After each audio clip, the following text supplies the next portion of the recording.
दोस्तों, संयुक्त अरब अमीरात यानी कि यूएई में पहला हिंदू मंदिर बनकर तैयार हो चुका है और ये मंदिर यूएई की राजधानी आबू धाबी में बना है।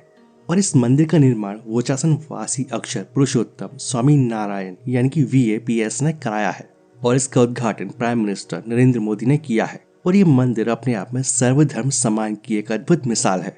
ये मंदिर हिंदू धर्म का है जो कि एक मुस्लिम देश में बना है और इस मंदिर के लिए जमीन मुस्लिम सरकार ने दान में दी है। और वहीं इस मंदिर के निर्माण के दौरान इसका आर्किटेक्ट एक ईसाई था, वहीं डायरेक्टर एक जैन धर्म को मानने वाला व्यक्ति है। इसके साथ ही एक प्रोजेक्ट मैनेजर सिख और स्ट्रक्चर इंजीनियर एक बौद्ध धर्म का व्यक्ति है। इसके साथ ही इस मंदिर को बनाने वाली संस्था एक पारसी समुदाय के व्यक्ति की है।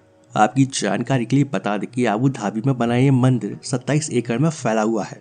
मंदिर की ऊंचाई 108 फीट है और इसकी लंबाई 262 फीट और चौड़ाई 180 फीट है। और इस मंदिर में 7 गर्भगृह बनाए गए हैं और जिसमें अलग अलग देवी देवताओं की मूर्ति रखी गई है। और इस मंदिर का शिलान्यास 20 अप्रैल 2019 को महंत स्वामी महाराज और PM मोदी ने किया था।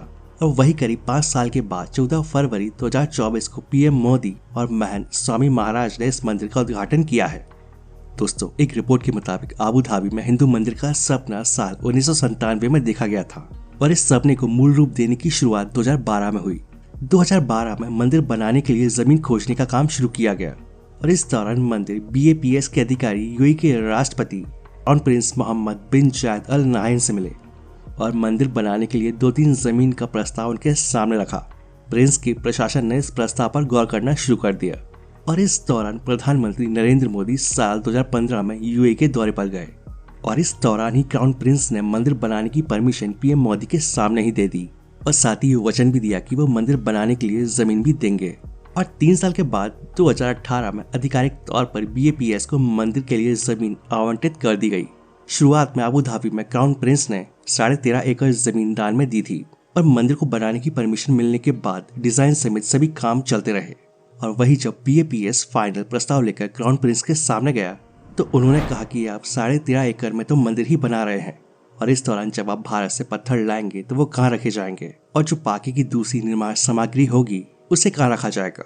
तो इसी दौरान प्रिंस ने इतनी ही जमीन और दे दी और अब इसी 27 एकड़ जमीन पर ही ये मंदिर बना है। यानी कि मंदिर बनाने के लिए प्रिंस ने 27 एकड़ जमीन दी। दोस्तों, मंदिर बनाने के लिए जमीन तो मिल चुकी थी लेकिन अभी एक सबसे मुश्किल काम बाकी था और ये मुश्किल काम था एक मुस्लिम देश में मंदिर बनाना और जो कि शरिया कानून के हिसाब से चलता है और शरिया कानून में मूर्ति पूजा नहीं होती है। BAPS को इस बात को लेकर डाउट था कि भारतीय परंपरा के अनुसार ये मंदिर बनाने दिया जाएगा या नहीं और अगर हम कलश के लिए लड़े तो हो सकता है ये मंदिर ही कैंसिल हो जाए। और इसी वजह से इस मंदिर के 2 तरह के डिजाइन बनाए गए, एक में ट्रेडिशनल शिखर था और दूसरे में नहीं।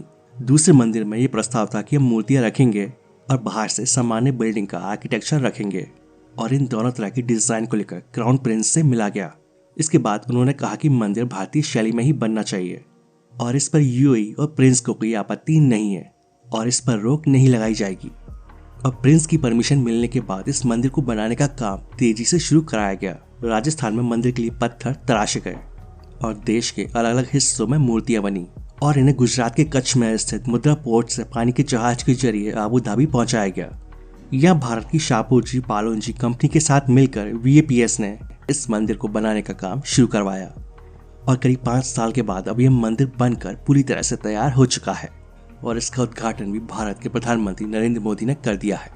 वैसे आप सभी इस मंदिर के बारे में क्या सोचते हैं? अपनी राय कमेंट करके जरूर बताएं और वीडियो अच्छा लगे तो वीडियो को लाइक और शेयर जरूर करें और ऐसी इन्फॉर्मेटिव वीडियो देखने के लिए इस चैनल को सब्सक्राइब कर लें।